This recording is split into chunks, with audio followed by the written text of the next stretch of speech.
काली नजर। माँ, माँ। अरे क्या माँ माँ कर रहा है? बकरी का बच्चा है क्या? अरे माँ, मजाक छोड़ो। मुझे फाइनली वो मेन चौराहे वाली दुकान मिल गई है। अब देखना, आपका बेटा दुगनी स्पीड से पैसा कमाएगा। ओफो, ये क्या? मेरी ऑनलाइन मेकअप क्लास चल रही है। इतनी जोर से क्यों बोल रहे हो आप दोनों? अरे मेरी धर्म पत्नी जी, मेकअप क्लास बाद में करना। वो चौराहे वाली दुकान मिल गई है हमको। अरे वाह, रुको, मैं अपनी माँ को फोन लगाकर बता देती हूँ। अरे मैं भी अपने रिश्तेदारों को बता देती हूँ। कितनी खुशी की बात है। हाँ हाँ, मैं भी अपने दोस्तों को बता देता हूँ। 1 हफ्ते बाद रजिस्ट्री है। बस, घर में खुशी का मौका था। उन तीनों ने अपने अपने फोन उठाए और लोगों में बात फैलाना शुरू कर दिया। और रही सही कसर, श्वेता बहू ने अपने पड़ोस में सबको बताकर कर दी। अरे वर्मा आंटी, अब हम भी जल्दी कार ले लेंगे। घर का रेनोवेशन होगा और ठाट से रहेंगे हम भी। अरे ऐसा क्या हुआ? लॉटरी बाटरी लग गई है क्या? अरे इस बार चौराहे वाली मॉल में हमको भी दुकान मिल गई है। दुकान नंबर 21, जो एकदम चौराहे पर है। अब ग्राहक बढ़ेंगे तो आमदनी भी बढ़ेगी ही ना। अरे वाह, कितनी खुशी की बात है। मैं बहुत खुश हूँ तुम्हें इतना खुश देख के। बाकी एक बात कहूँ, सबको मत बताते फिरना। किसी की नजर लग जाएगी तो खुशी की खबर वापस लौट जाएगी। हैं? ऐसे थोड़ी ना होता है। अब डरा रही हूँ। अरे सही कह रही हूँ, काली नजर कहते हैं इस चीज को। जब आप किसी को कुछ बताओ और वो काम बिगड़ जाए। अरे लेकिन मैं तो। तुमने सबको बता दिया ना? हाँ, फोन लगा लगा के। अब बच के रहना, काली नजर बड़ी खतरनाक होती है। श्वेता इतनी खुश रहती है कि वो वर्मा आंटी की बात पर ध्यान ही नहीं देती, जबकि पड़ोस में और भी लोगों से खुशी की खबर शेयर करती रहती है। अगले दिन राजेश बहुत दुखी होकर घर आता है। अरे बेटा, क्या हुआ? मुंह क्यों सूजा हुआ है? मधुमक्खी ने काट लिया क्या? माँ, वो दुकान किसी और के पास चली गई। किसी ने ज्यादा भाव लगा दिया। अरे पर बात तो आपसे हुई थी ना उस दुकान वाले की।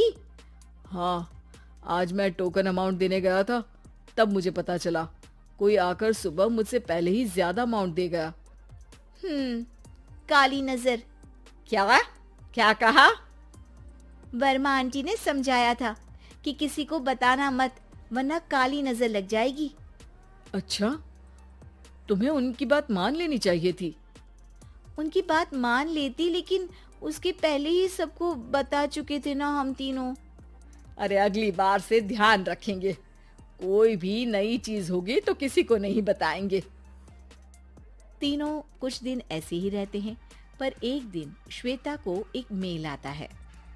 राजेश, मेरा ऑनलाइन मेकअप कोर्स कंप्लीट हो गया। अब मैं खुद का पार्लर खोल सकती हूँ। अरे वाह, अपने मोहल्ले में ही खोलते हैं।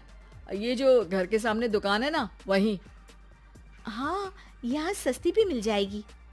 अगले दिन श्वेता वर्मा आंटी के पास जाती है, मिठाई का डब्बा लेकर। अरे आओ आओ, कैसे आना हुआ? जोर से नहीं बोलूंगी। वो सामने वाली दुकान है ना, वहाँ मैं अपनी पार्लर की दुकान खोलने वाली हूँ, उसकी मिठाई है। अरे वाह, बहुत बधाई हो तुमको। हाँ, मैं कमाने लगूंगी तो राजेश पर पूरे घर का बोझ नहीं रहेगा ना आंटी जी।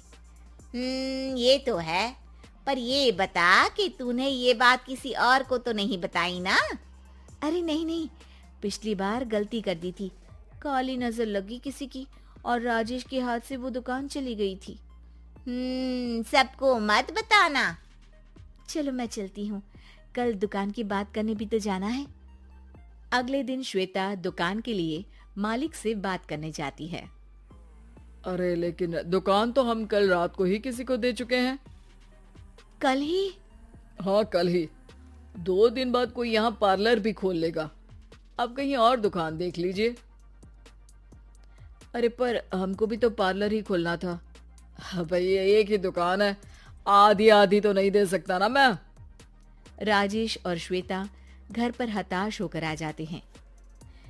इस बार तो किसी को बताया भी नहीं था, अब किसकी काली नजर लग सकती है। सुनो, तुमने माँ को बताया था क्या? अरे कैसी बात कर रही हो, माँ की नजर थोड़ी ना लगेगी।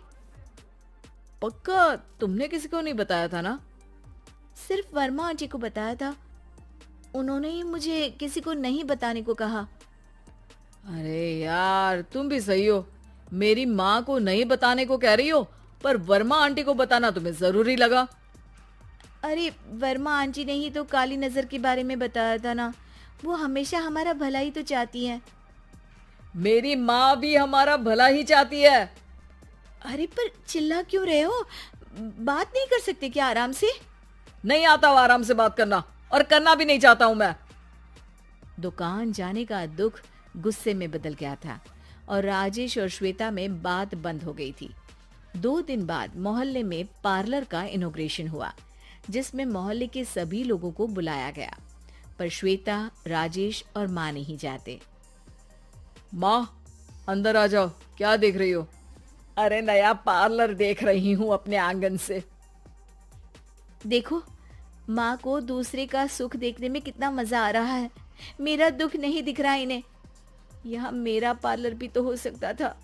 अरे चुप रहो यार, हर बात में लड़ाई क्यों ढूंढ रही हो? राजेश और श्वेता फिर बहस करने लगते थे। तभी माँ ने दोनों को बाहर बुलाया। अरे जरा देखो तो, दुकान चलाने वाले का बोर्ड पर नाम क्या लिखा है? श्रुति वर्मा। गाड़ी निकाले बेटा, हमें कहीं जाना है। काली नजर का इलाज कराने? राजेश अपनी बाइक निकालता है। तीनों ट्रिपलिंग कर रहे हैं। माँ राजेश को उस मॉल वाली दुकान पर लेकर जाती है जहां राजेश अपनी दुकान खोलने वाला था। यही दुकान लेना चाहता था ना तू? हाँ, पर इनको भी दुखी करने लेकर आई हो क्या यहाँ पर दुकान दिखाकर?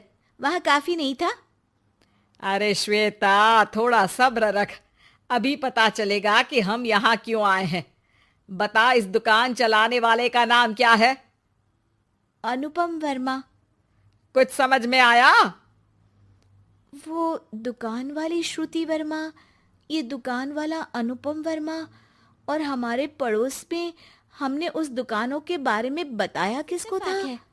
अब वर्मा आंटी को। राजेश अपना फोन निकालता है और श्रुति वर्मा आंटी ही हमारा काम बिगाड़ रही है। जहाँ ये दोनों ही वर्मा आंटी के रिश्तेदार होते हैं। श्वेता को समझ में आ जाता है कि वर्मा आंटी की ही नजर खाली नजर है और श्रुति अब क्या वर्मा करना और है? अनुपम वर्मा के नाम कोई भी फेसबुक पर बचना है, यानी जहाँ ये वर्मा दोनों आंटी ही से वर्मा बचना है। आंटी के रिश्तेदार होते हैं। अरे पर श्वेता मुझे को ये समझ में आ नहीं जाता आया है कि कि वो वर्मा हमारे आंटी साथ की ऐसा ही क्यों नजर करेंगी? खाली नजर है। अरे बेटा, अब ये एक क्या सीख करना है। है? दूर कोई भी के खुशी की आदमी को खबर हो तो आपकी काली तरक्की नजर से कम बचना है। परेशानी होगी, यानी पड़ोसी वर्मा को आंटी से ज्यादा। बचना है। दोनों अरे माँ पर की बात में मुझे हामी ये समझ भरते में हैं नहीं आया कि वो और हमारे अगला साथ ऐसा काम क्यों करेंगी? चुपचाप करने की कसम अरे खाते हैं बेटा, एक ताकि सीख है। आगे से वर्मा आंटी दूर के कोई आदमी काम को ना बिगाड़ आपकी सके। तरक्की से